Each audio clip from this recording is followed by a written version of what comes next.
नमस्कार पेंशनर्स मित्रों। कल आप लोगों ने बहुत बढ़िया सुझाव दिए कमेंट्स बॉक्स में और आशा करते हैं कि आज भी आप उसी तरीके से सुझाव देंगे। प्रत्येक सुझाव बेहद महत्वपूर्ण है, उनके बारे में चर्चा करते हैं। साथ में अन्य महत्वपूर्ण मुद्दे हैं, विशेषकर DA arrear, fix medical allowance. ये मुद्दे भी बहुत ज़्यादा महत्वपूर्ण हैं। नोशनल इंक्रीमेंट का लाभ तो बहुत कम पेंशनरों को मिलेगा। ये मान लीजिए मुश्किल से 15 से 20% लोग हो सकते हैं अधिकतम, लेकिन ये तो सभी पेंशनरों का मुद्दा है। डी एरियर और फिक्स मेडिकल अलाउंस में भी कम लोग अवश्य हैं, लेकिन आप सोचिए कि इस महंगाई के दौर में 1,000 रुपये बीमारी के लिए मिलते हैं और अगर आश्रित लोग भी हैं एक दो तो बहुत दिक्कत वाली बात है। तो इनके लिए भी जो हम कार्य योजना या रणनीति बना रहे हैं उस पर भी अमल करना शुरू करेंगे, लेकिन अभी कुछ भी नहीं कर सकते। कारण है कि जो हमने आपको बताया कि हम क्या करेंगे वो चुनाव के बाद ही प्रभावी हो पाएगी, जब कोई नई सरकार गठित होगी तब। जैसा कि हमने कल के वीडियो में बताया था कि जबलपुर में कैट में जिन वकील साहब ने केस जिताए हैं, वैसे तो और भी वकील होंगे, लेकिन मिस्टर सिंह जो हैं, हम उनका मोबाइल नंबर भी देंगे। अगर कोई चाहेगा तो कमेंट्स बॉक्स में अगर डिमांड करेगा तो हम उनका नंबर दे देंगे। उनसे आज शाम को बात इस आधार पे होगी।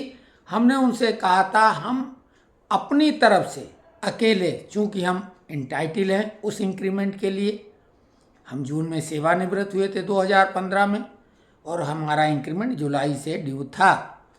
तो हम चाहते हैं कि सभी लोगों की तरफ से as a policy matter supreme court में हमारी रिट लगे और सुप्रीम कोर्ट एक पैरा का जजमेंट दे दे, क्योंकि जिन लोगों ने केस किया यानी वर्तमान में वो उनको मिल रहा है, उनके लिए आर्डर हो चुके हैं।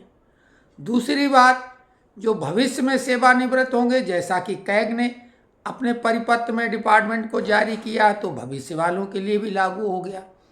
तो भाई भूतकाल के लोगों को क्यों छोड़ दिया? जीते जी उनको भूत बना दिया क्या?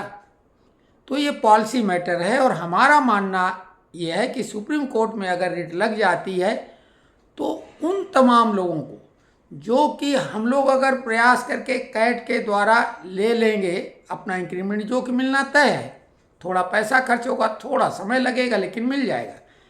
लेकिन उससे बहुत सारे लोग रह जाएंगे जो सुदूरवर्ती इलाकों में रह रहे हैं या जो इस मामले में पचड़े में कोर्ट केस में कई लोग नहीं पढ़ना चाहते, वो रह जाएंगे। उनकी भी चिंता हम लोगों को करनी चाहिए, भले वो हमारे से जुड़े हैं या नहीं जुड़े, लेकिन पेंशनर तो हैं। तो सुप्रीम कोर्ट नंबर 1 पे हमने रखा है और एक सज्जन ने इसमें कहा भी कि नहीं, सुप्रीम कोर्ट में ही जाना चाहिए, और लोगों ने ऑफर किया कि हम आर्थिक रूप से सहयोग करेंगे। तो उनके लिए बहुत बहुत धन्यवाद। हम यही कहेंगे हौसला अफजाई के लिए, क्योंकि हमने जब ये बात कह दी है, तय कर ली है, संकल्प ले लिया है कि इसमें जो भी खर्चा लगेगा वो हम लगाएंगे, हम किसी से कोई कंट्रीब्यूशन नहीं लेंगे। दूसरा सुझाव जो आया वो हमें अपने वो सुप्रीम कोर्ट वाले सुझाव से ज़्यादा उपयुक्त लगा। वो है अपेक्स कैट, यानी दिल्ली वाली कैट। क्योंकि आपको मालूम है 19 कैट हैं पूरे देश में, दिल्ली की अपेक्स कैट है जैसे सुप्रीम कोर्ट होती है। तो एक सज्जन ने सुझाव दिया कि दीक्षित जी अब जो है दिल्ली की कैट में किया जाए तो ये सब पे लागू हो जाएगा। तो इस संभावना पे भी विचार करेंगे वकील साहब से। आज हम ये भी बोलेंगे कि सुप्रीम कोर्ट में अगर हो जाता, जैसा कि अगर वहाँ कर दें तब तो बात ही ख़त्म।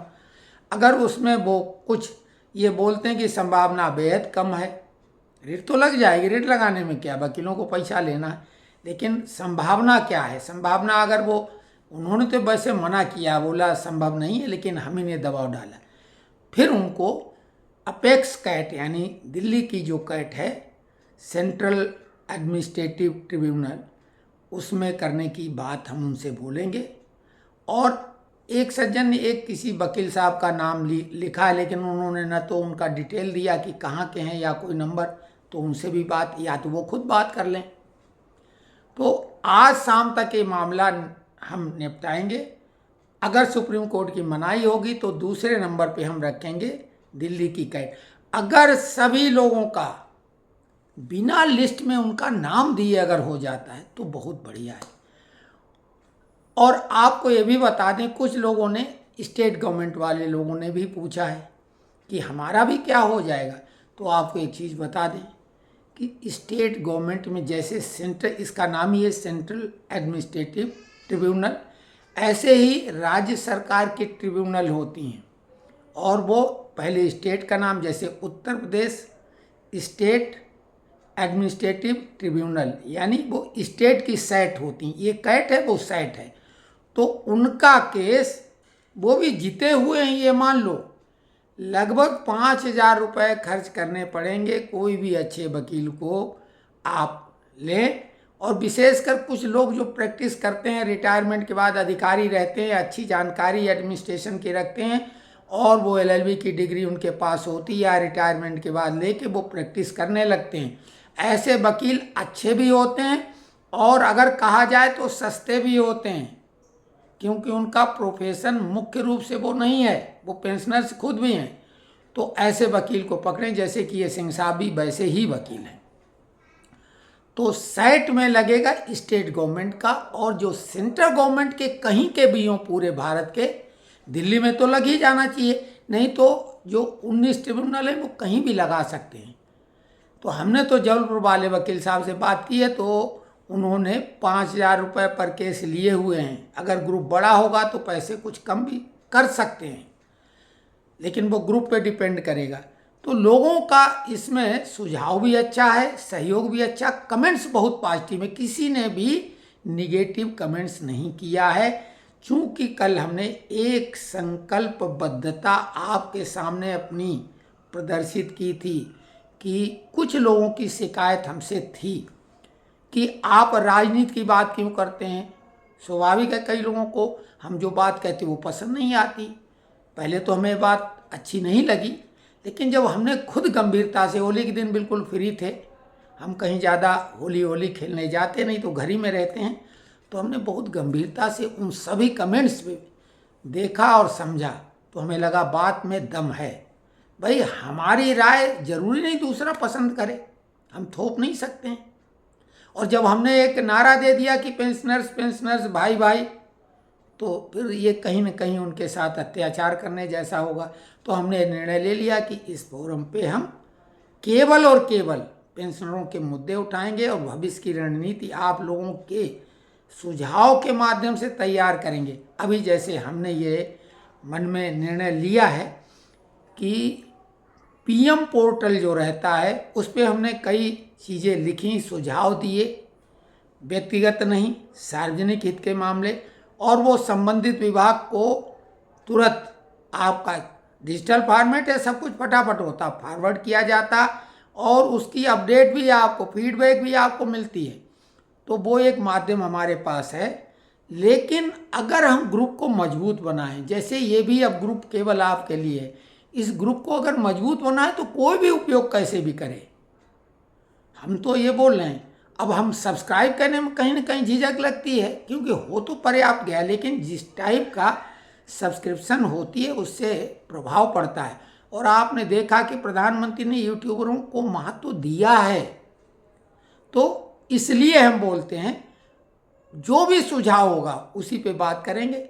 जो मुद्दे हमारे बाकी हैं, DA/DR मर्जिंग वाला, वो फार्मूलेटेड सरकार करेगी, उस पर कोई दबाव जैसी बात नहीं। एरियर के लिए हमें कहीं न कहीं कुछ रणनीति बनानी पड़ेगी, दबाव वाली, फिक्स मेडिकल अलाउंस के लिए, पेंशन हाइक के लिए भी लिखा पढ़ी करनी पड़ेगी, दबाव बनाना पड़ेगा नेताओं के द्वारा भी, जो श्रमिक नेता हों या हमारे मेंबर ऑफ पार्लियामेंट, जो कि सीधे प्रश्न पूछ सकते हैं। रिस्टोरेशन का मामला पे कमीशन के लिए नेशनल काउंसिल में फॉरवर्ड करने की बात कर ही दी गई। और इसके अलावा CGHS, ये हमारा पर्सनल मुद्दा है। जैसे हमने शुरू में नेशनल इंक्रीमेंट का मामला उठाया, CGHS के जो लोग हैं और वो डॉक्टर को दिखा के प्रिस्क्रिप्शन लेके तभी CGHS की डिस्पेंसरी में दवा लेते हैं। अब अच्छे डॉक्टर की कंसल्टेशन फीस 300 से शुरू होती है, स्वाभाविक है, जो कि सरकार ही कह रही है। स्पेशलिस्ट की और बढ़ जाती तो 300 रुपये ये कोई छोटी रकम नहीं है। अगर पति पत्नी दोनों ही दिखाते हैं तो 600 रुपये हो जाते हैं, और महीने में अगर 2 बार गए तो 1200 रुपये, 1000 को क्रॉस कर जाता है। सवाल ये है कि ये CGHS की सुविधा हमको भुगतान करने के बाद 40,000 रुपये हमने भुगतान किए खुद है, हम तो कोई फ़ायदा खैर इसलिए नहीं ले पा रहे क्योंकि हम वहाँ हैं नहीं। अब 1000 रुपये के लिए क्लेम करने का कोई मतलब नहीं। तो CGHS की जो ये कंसल्टेशन फीस है, इसका भी रियम्बर्समेंट होना चाहिए। ये मुद्दा उठाया जाए, बिल्कुल जायज़ मांग है जैसी अन्य जायज़ मांगे हैं। और CGHS होल्डर ज़्यादा हैं, FMA वाले कम हैं, तो ये मुद्दा ज़ोर शोर से उठाएंगे। हम तो उठा ही रहे हैं, आप लोग भी ये मांग शुरू कर दें। ये अभी तक किसी ने नहीं कहा है, हम ही ने 1-2 बार चर्चा की। एक और महत्वपूर्ण मुद्दा है HTC की, जो कुछ स्टेट गवर्नमेंट दे रही हैं, जैसे हरियाणा, पंजाब, चंडीगढ़, तो केंद्र शासित भी नहीं, वो तो एक केंद्र शासित प्रदेश नहीं है, तो राज्य का दर्जा भी नहीं, तो केंद्र का वो है, तो उसमें भी मिल रहा है। कर्नाटका में तो ये जो STC है, जैसे LTC होती है, तो जो कर्मी रहते हैं उनके साथ लीव ट्रेवलिंग कंसेशन है। हम लोग जब रिटायर हो गए तो उसके साथ होम ट्रेवल कंसेशन मिलना चाहिए। तीर्थ यात्रा वगैरह में जैसे लोगों को सरकार दे रही सुविधा, तो हमको भी मिलना चाहिए 4 साल में एक, भारत के किसी भी स्थान के लिए। एक मुद्दा ये आगे चल के बन सकता है महत्वपूर्ण, इसकी भी चर्चा करें क्योंकि धीरे धीरे ये सभी मांगें पूरी होंगी। रेलवे कंसेशन की बात जो है वो बहुत बड़ा मुद्दा है। सरकार अंततः कभी न कभी करेगी, लेकिन अब इतनी जल्दी नहीं लगता होगा।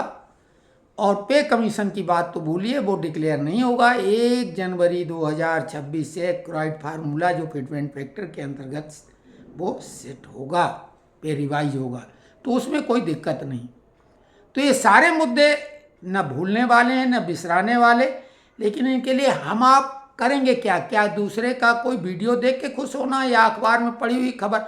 सवाल है हम भी क्या कर रहे हैं। जब हम आप कुछ प्रयास करेंगे तो संतुष्टि ये मिलेगी कि हम भी कुछ कर रहे हैं, और जब कभी भी वो मांग पूरी होगी तो आपको बहुत ही आनंद आएगा। तो कुल मिला के किसी का रोल छोटा बड़ा नहीं, किसी का ज्ञान छोटा बड़ा नहीं है। हम लोग अगर सामूहिक रूप से क्वालिटी सर्किल वाली थ्योरी के अंतर्गत, आप लोगों को पढ़ाया भी गया होगा, हम तो उसका क्लास लेते थे TPM और क्वालिटी सर्किल का, तो क्वालिटी सर्किल वाली थ्योरी कि सभी लोग एक सर्किल में हैं और सभी का जो ज्ञान है, जानकारी, अनुभव, वो एकजुट जब होगा तो बहुत बढ़िया होगा उसका परिणाम। तो आज शाम को वकील साहब से बात करने के बाद कल बहुत ही डिटेल में बात करेंगे, और हो सकता किसी निष्कर्ष पे कल ही पहुंच जाएं। तो कल के वीडियो तक के लिए सभी को नमस्कार।